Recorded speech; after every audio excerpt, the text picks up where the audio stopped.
After Monday's catastrophic earthquake and some incredible stories of survival. Then we're just hours away from a vice presidential visit. Now, the VP, Kamala Harris, is on her way to Minnesota. We're going to detail her trip live from St. Cloud. And it's time to level up with some Legos. We're diving into a big state competition that's helping some Minnesota students get ready for careers in STEM. After much warmer temperatures yesterday, back to reality. Cooler temperatures for the rest of the week. Breezy today, too, with a few flurries.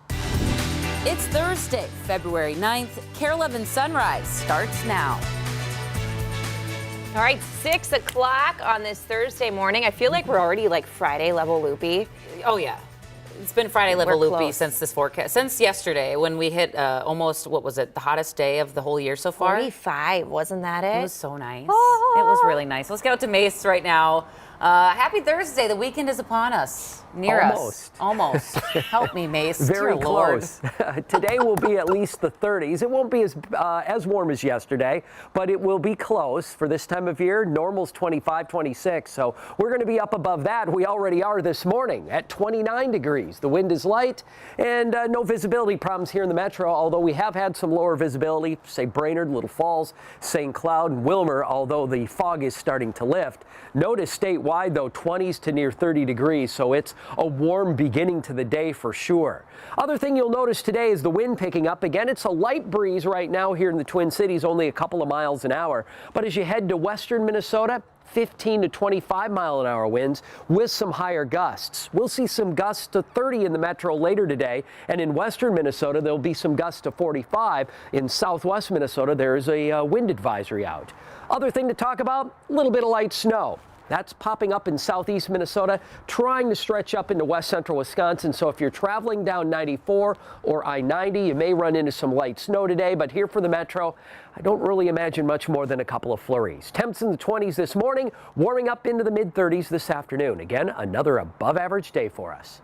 And again, Mace, another great day, great start to your morning commute. We're not seeing anything that's going to cause you any delays this morning. Still green all around the metro. Your drive time should be pretty spot on. We're going to flip through some of them, though, coming up in just a few minutes. Good stuff. Well, hey, in just a few hours, Vice President Kamala Harris will be here in Minnesota, up in the St. Cloud area. Yeah, she'll tour an electric bus plant. It's just one of the many stops the vice president is making following the State of the Union address. And Cece is live for us in St. Cloud this morning with more details about the vice president's visit.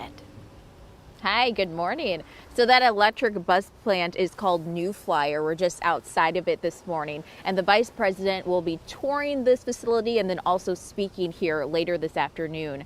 The White House says she'll be talking about electric vehicles and how the Biden administration is spending federal money to invest in electric vehicles and then also create good paying union jobs. This visit, as you mentioned, is part of a blitz where President Biden and then other cabinet members are expected to travel to over 20 states to talk about his economic agenda. Back in October was the last time the vice president visited Minnesota, and we'll be here covering her visit all day long and bringing you updates on air and also online throughout the night. Back over to you. All right, big day up in St. Cloud. Thank you, Cece. President Biden will be in Florida today after making a stop in Wisconsin. He was in Madison yesterday to pitch his plans for the economy to workers at a labor union training center. It was the first of a couple stops he's making in the next few days. After less tan 2 hours of deliberation, a Hennepin County jury found Julissa Thaler guilty of murdering her 6-year-old son, Eli Hart. Lou Raguse was in court yesterday for the verdict. The trial lasted 4 days, and the evidence was extremely difficult for everyone in the courtroom to see. Some of the most damning evidence included Thaler's internet search history, which included a lot of searches regarding child death and life insurance. With the first-degree murder conviction, Thaler will automatically receive a life sentence without parole. Eli's father, Torrey Hart, has a pending lawsuit against Dakota County for returning Eli to Thaler's care despite countless red flags. In a statement, Torrey thanked the jury, the judge, the prosecution, and police, but then added, "This is a tragic and heartbreaking event that could have been avoided if Eli had never been returned to a dangerous home." Thaler's sentencing hearing, where victim impact statements will be read, is scheduled for Thursday of next week at 9 a.m. In about 2 hours, a Bloomington restaurant murder suspect will be back in a Minneapolis courtroom. Aaron Lay is charged with killing a man inside Cotu Oriental Cuisine in November. Authorities arrested Lay in Oklahoma. The victim was a regular at the restaurant. Investigators say he may have had a relationship with Lay's ex-wife. Lay faces second-degree murder charges and, if indicted for first-degree murder, could be looking at a life sentence. There's new information this morning involving a hit and run that killed a Maplewood father.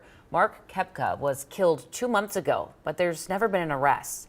His family has now set up a GoFundMe account in hopes of raising reward money.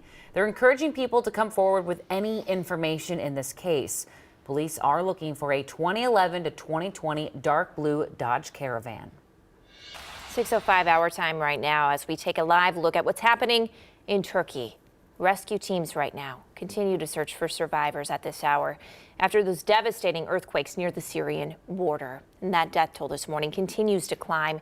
It is now past 17,000 people, with tens of thousands more hurt. It's so catastrophic. Yeah, the crews there are battling terrible weather conditions, snow, freezing temperatures, but there's also some hopeful moments amid all of this sadness. Eva Anderson's been at the live desk all morning long, and Eva, some brand new video just came in. That's right. Just within the past 20 minutes or so, another incredible rescue. Let's get right to that video. It'll bring a smile to your face. A baby being rescued by several workers in Syria. You can see how happy that kid is and just how much joy it brought the rescue workers. One of them even has tears in his eyes. This video coming from Idlib, that's a city in northwestern Syria. And here's another video coming in from overnight. One of 2 women found alive after being buried underneath a collapsed building for 62 hours. This remarkable video coming from a south central province in Turkey that was posted to the governor's official Twitter account there. I'll have another update and hopefully more rescues coming up from the live desk in just 30 minutes, guys. All right, Eva, thank you for that report. Well, right now the Today Show is sending crews closer to the epicenter of that earthquake. Gabe Gutierrez will be there with the search and rescue efforts, and we'll have even more stories of remarkable rescues. Be sure to watch, of course, coming up right after sunrise. Happening today, there's a new push to keep members of extremist groups out of law enforcement. The Minnesota Board of Peace Officer Standards and Training will vote on the change today. If passed, it would bar potential officers from belonging to or supporting white supremacists, gangs, or other forms of hate or extremism. The move has garnered support from lawmakers. This is a value statement, and the values are that every Minnesotan, no matter what zip code you're in, no matter what color your skin is, no matter what circumstances you were born into, you have a right to be safe in your community. Several statewide law enforcement groups have voiced opposition to some of the changes. In a letter to the Post board, they argue that the new rules are vague and don't set objective standards to judge prospective officers. City leaders in Minneapolis are focusing on the future and livelihood of downtown. During the Minneapolis Downtown Council's year in review gathering yesterday, they talked about public transit, entertainment, and public safety. This year, they want to see people head back to work in office buildings and draw crowds for big events. The council also discussed violent crime, which rose 4% from 2021 to 2022 in the 1st District, which includes downtown. Hennepin County Sheriff DeWanna Witt says her office will work with the Minneapolis Police Department to catch violent offenders.